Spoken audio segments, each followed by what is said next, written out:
Great to have people around the racetrack here. Sold-out crowd for this weekend's event at Barber. And, of course, so many of you tuning in through the Road to Indy TV app, potentially on USF2000.com or on roadtoindy.tv for all the coverage that we'll have here this particular weekend. And, again, super excited to be able to get things underway. Drivers at USF 2000 back out onto the racetrack. We had ourselves an absolutely fantastic start.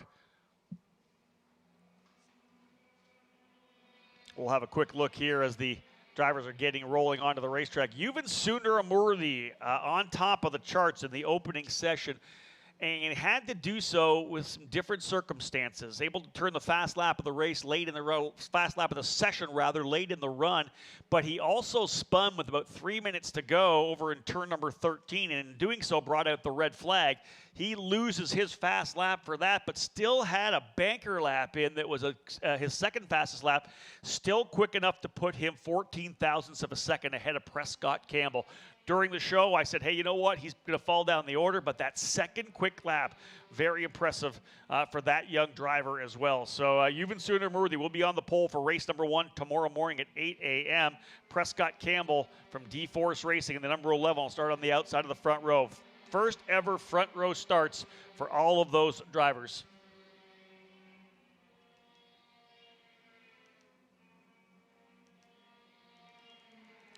Drivers getting onto the racetrack now, as I said, just kind of warming things up a little bit here. Again, busy working throughout the morning, our crew from the Road to Indy, working with IMS Productions to be able to get the live video, and we do have that now, video now running. So great to have that back up for those of you who are not able to be here with us this weekend at Barber Motorsports Park. USF 2000, as you know, the very first rung of this Road to Indy, drivers anywhere from 14 to about 20, 21 years of age, and all of them with that focus of potentially trying to get to the NTT IndyCar Series, but so many hurdles for the young drivers. Number 1 performance on the racetrack, maybe even number 1, in honesty, to be able to find the budget to be able to do this, because it's not cheap to be able to go racing. And you need to have the right partners, the sponsors, whatever it may be, to get yourself all the way up to the upper echelon of the sport. And every one of these young drivers here learning, and that's what our program is about, learning how to drive a race car, learning how to work with the media, with social media, learning how to be able to develop partnerships, business to business, whatever it may be, to be able to find the funding and the partners to work their way forward. And again, that's what it's all about. This is a development level similar to baseball, single A, double A, and triple A. What you'd see here on track, Cooper Tires USF 2000 Championship. This is single A. This is drivers coming out of the kart racing ranks, other lower formula of open wheel racing. This is their opportunity to get into the pro circuit for the first time. They get to run on the same weekends as the NTT IndyCar Series. And if you win the championship, the scholarship to move up into the next level, which is really the calling card of the Road to Indy program. Drivers getting rolling here once again. Just the first laps getting in the books here. 20-minute session, about 16 minutes down, or into the session, 4 minutes down. So drivers really just starting to get things dialed in. Timing stripe actually between turns 13 and 14 on the backside of the racetrack, so that way you can get a lap in, hit that time, and if you want to, then pull into pit lane, so you don't have a full lap to go around. Nolan Siegel from D-Force Racing, third-year driver in the program at Palo Alto, California. Siegel P1 right now early, as everybody's out onto the racetrack and getting at it here. 26 cars as part of a new record, 56 cars in all 3 levels here this year. The first time since Anderson Promotions took control of all 3 levels of the Road to Indy. The first time we've had 56 cars. A couple years ago, I think 2016, we had 55 cars in total at the opening round. 56, though, this weekend. Just showing a lot of growth. All 3 series up from 2020, and of course, Indy Lights referring to 2019. It was on a hiatus last year due to the COVID-19 pandemic.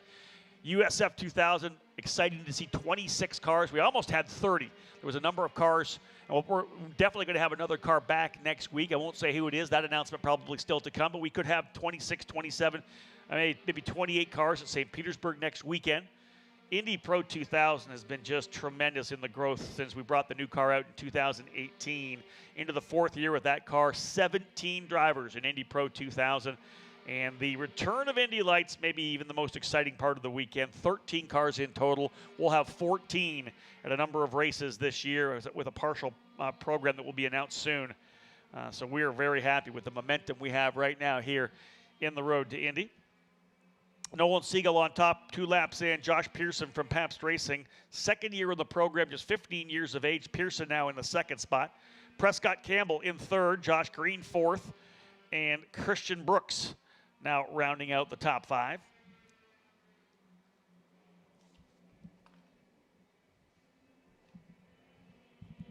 Just looking up and down pit lane, the drivers, a couple of the drivers from Cape Motorsports only taking off now. Here's the thing, too. For 5 sessions, practice, 2 qualifyings, and 2 races on the weekend, they're only allowed 3 sets of tires. On any other weekend that's not the opening weekend, they're going to have a carryover set. It's a used set from the last race that we had. No carryover at all, so really 5 sessions, 3 brand new sets of tires. So you have to think about tire conservation. Do you want to have a fresh set for race 1 or race 2? Are you going to hold on to a set?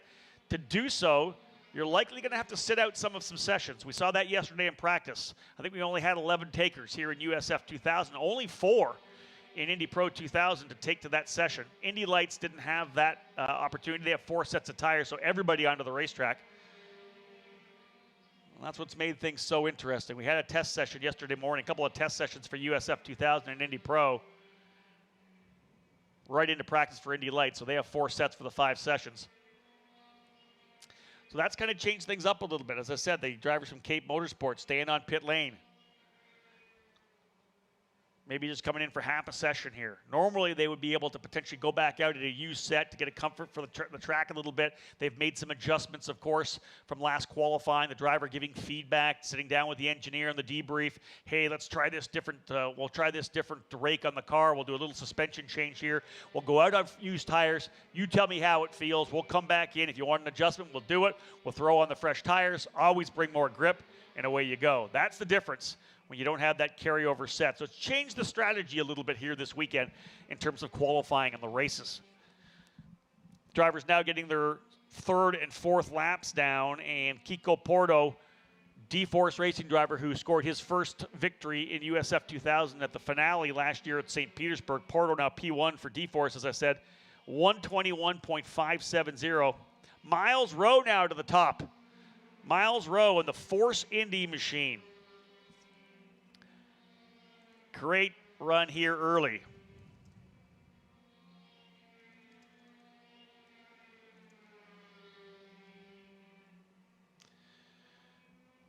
A lot has obviously been talked about this Force Indy program, which is really exciting. All part of IndyCar's Race for Equality and Change, and team principal Rod Reed, the work that he does at the Indianapolis Motor Speedway with his karting program, and then to bring Miles Rowe into this program as well. Really exciting to see this program come together and to see Miles throwing it down here.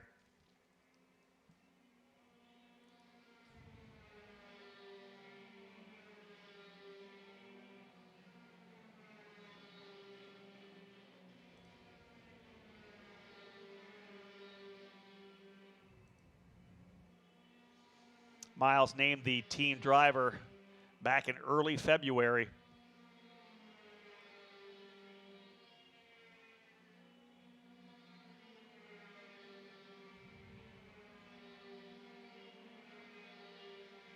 The great program here for Force Indy really created to develop talent. And yeah, you look at some of the quotes, some of the articles that have written, they're talking about working with a diverse group of individuals, both outside the cockpit and within the team as well.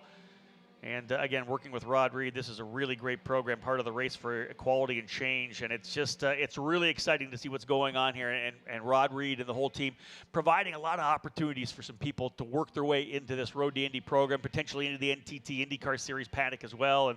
And we're going to watch this young driver, Miles Rowe, in the number 99. Has been out of the car for a while.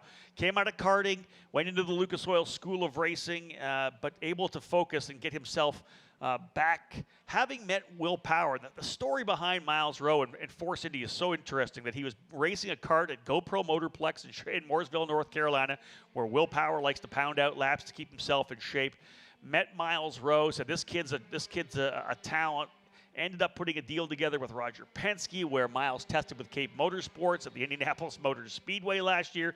This kind of reset things to allow Miles to be one of the drivers considered for the program, and this really has been a tremendous effort thus far. Miles leading the way with a 121.347. Bottom line is you get the driver in the car and you go to work. And Rowe, top 10-ish at the spring training event here at Barber a couple of weeks ago. He leads the way right now, 121.347. Set a new track record, a 121.120 in the opening qualifying session. Yuven Sundaramurthy for Pabst Racing able to take that spot away. Michael Epps had the record from back in 2014, so 7-year record, dropping a 123.009. And I believe we got a red flag on the racetrack. Indeed we do. Let's try to figure out what exactly that is for this red flag. As I look around the track, potentially the number 8 of Jackson Lee over in turn number 16. There he is right there. You can see him. Jackson coming to a stop on the outside of the racetrack. I don't see any damage to that race car. And that's the 16. That's the the right-hander before you come back down the hill to the left-hand turn 17 that finishes the lap. So, again, just right at pit in, the number 8 of Jackson Lee, the J. Howard driver development machine. Jackson was in the 13th position, and he's going to bring out the red flag, so we'll lose a fast lap. As I said, I don't see any damage on that machine. But Jackson's been a lot of fun to watch so far. Great to have him in the program here this year. A driver, I think, that has a lot of talent. He was a race winner last year in the F1600 Championship Series. And probably even bigger for him in 2020 as he got the phone call from Jeremy Shaw to be part of the Team USA Scholarship Series. Went over to Europe, running with Cliff Dempsey Racing, participated in the Formula Ford Festival and the Walter Hayes Trophy, wearing the red, white, and blue that so many drivers have done. A lot of big names have been part of that program, starting back with guys like Jimmy Vasser and A.J. Allmendinger, J.R. Hildebrand. All drivers are a part of the program.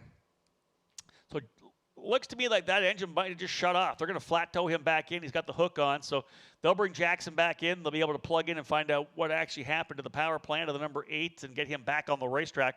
Red flag with 7.5 minutes still to go. Here's your top 10 rundown. Miles Rowe in the Force Indy number 99. Quickest driver thus far. 10th and a half rather quicker than young Josh Pearson. Kiko Porto sits in third. Race 1 pole sitter Yuven Sundaramurthy currently in the 4th spot. Jace Denmark, a tremendous rookie here for Pabst Racing, P5. Nolan Siegel in 6th.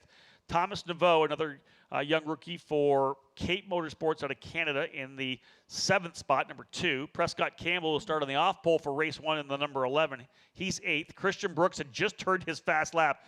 Very similar to what we saw in the first session, where Brooks was on a flyer, as were a number of drivers on flyers, and then the red flag came out and they had to stop that flyer.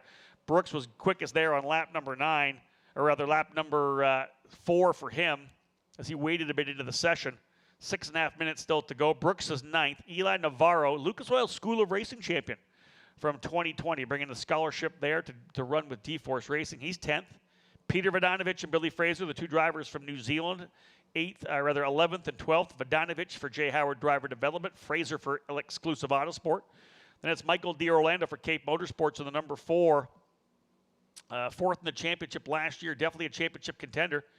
And Bejoy Garg and Jackson Lee rounding out the top 15. I expect we'll be able to go back to green pretty quickly here, as all the drivers have got back to pit lane. They've got Jackson Lee back to his pit stall as well. So once the hauler, the AMR safety crew, has been able to clear pit lane, we'll be able to go back to green here. And it'll be a dash. We're looking at about probably 5.5 minutes to go. AMR truck hustling down to turn number 5 to get back to his post.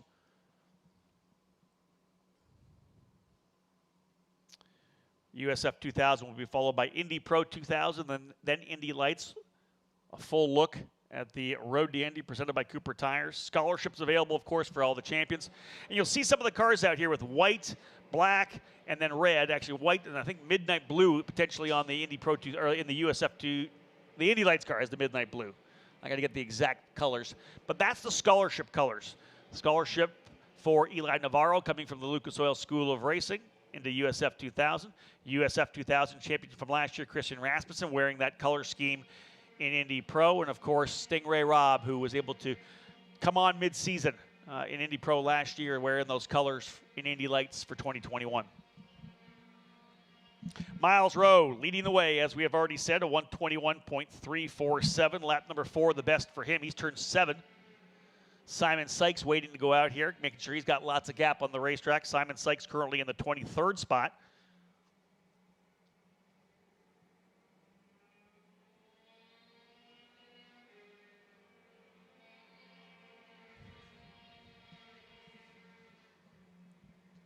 So it'll take at least a lap for these guys to kind of get those tires back up to temp. Now, they weren't sitting in pit lane that long, so it's not going to be as bad. I believe Jackson Lee's still on pit lane right now. I don't think they've been able to get that thing dialed in yet, whatever the trouble was for Jackson. Currently 15th on the grid. Field working their way back around just across the timing stripe between turns 13 and 14 for the first time. So they're back on it now again in terms of time. 4 minutes to go. We'll see what happens here late in the run. Again, the fuel starting to come down. This is a lot of the times why we see the fastest laps coming right at the very end of a run, because drivers, of course, roll onto the grid with X amount of fuel. They know that near the end of the session, the car is going to get lighter and lighter. There is an optimum opportunity, optimum lap window for the tires, for the Cooper tires, but depending on how the fuel level rolls down, you can still put a big lap in, even if the tires are slightly used. Not so much in Indy Lights. I think a lot of times in Indy Lights, there's a window where they're really trying to hit that optimum temperature of the tire pressure, tire grip, fuel, the whole thing. More here in USF 2000. You can keep banging out laps and get yourself where you need to be. 121.347. Fast time so far, just as a marker. 121.120, the current track record by Yuven Sundaramurthy. He was able to set that in qualifying for race 1 earlier today. This will be qualifying for race number 2, which will take place for USF 2000 next afternoon. Michael D'Orlando on his outlap after the red, looking good, as was Thomas Naveau. Orlando goes to P4, Thomas Naveau to P5, just over 3/10 separating them. Here comes Jace Denmark. He'll go to 5th. Top 12 drivers within a second, but a couple just on the other side of the 1 second mark. Nolan Siegel to the top now. Kiko Porto to second. Hold on, folks. Here we go. 2 minutes and a bit to go. Give them a couple more laps. That last lap flyer is going to be big because the temperatures are just going to start coming up. Everybody but Rowe, Pearson, and Rowe and Pearson going green in the top 10 last time by. They've got to dial some speed in.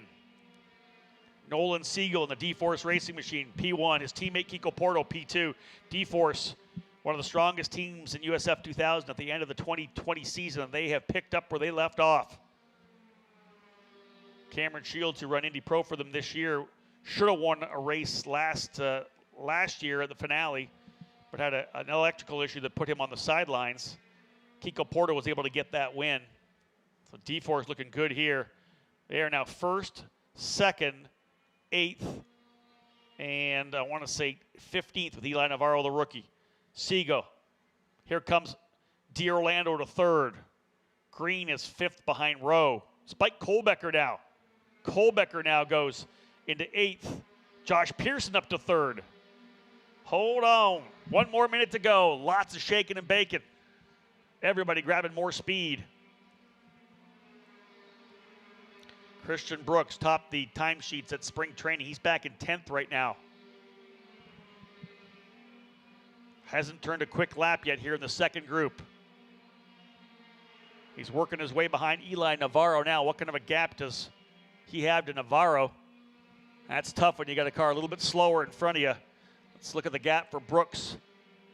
He's at least 20 car lengths, so there's a lot of room there for Brooks to be able to work. I expect to see him turn a lap here, finally up to speed. I think he probably would have had a good lap before the red flag in the opening session. He's definitely one of the drivers to watch. Scored the win in the final race of the year. Porto, Brooks, D'Orlando, and Green, the top returning drivers we expect to run for the championship.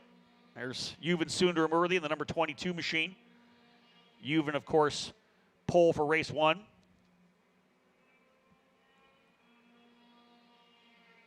Prescott Campbell now to 3rd. Good run for Prescott there.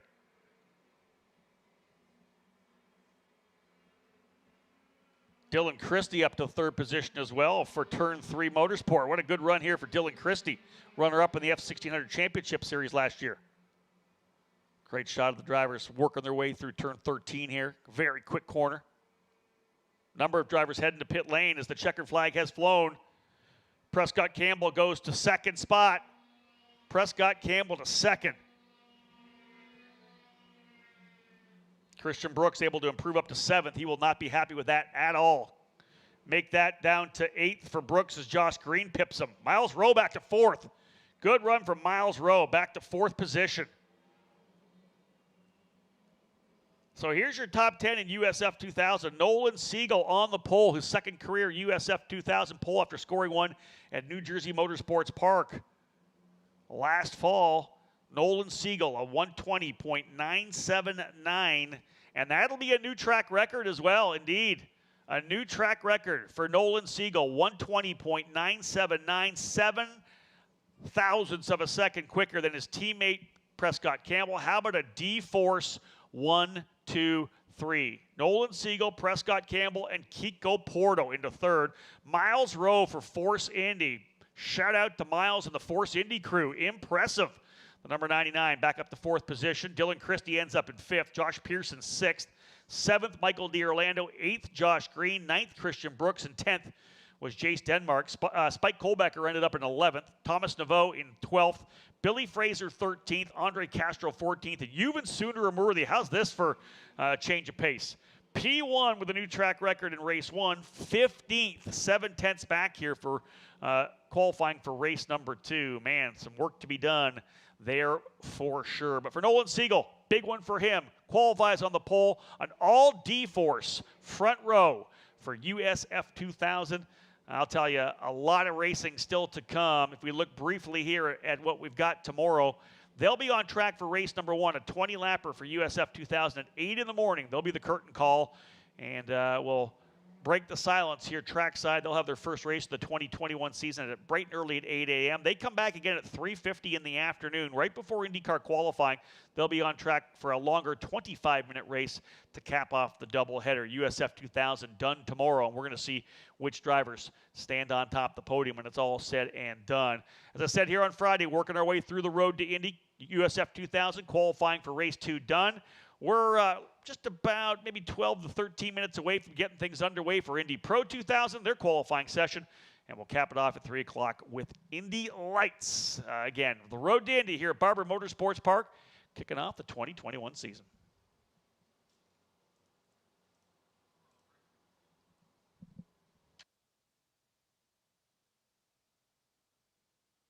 If you didn't already know, Amherst has great...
Hey, your Uncle Cooper here. Once upon a time, there was a girl named Goldie, my niece, your cousin, and Goldie didn't know which tires were right for her. The first ones were too much tire, and then the next ones were not enough tire. Anyway, long story short, Goldie found the Coopers, and they were just right. What a happy, practical ending. Go to sleep. I love you. Go with the Coopers. Cooper!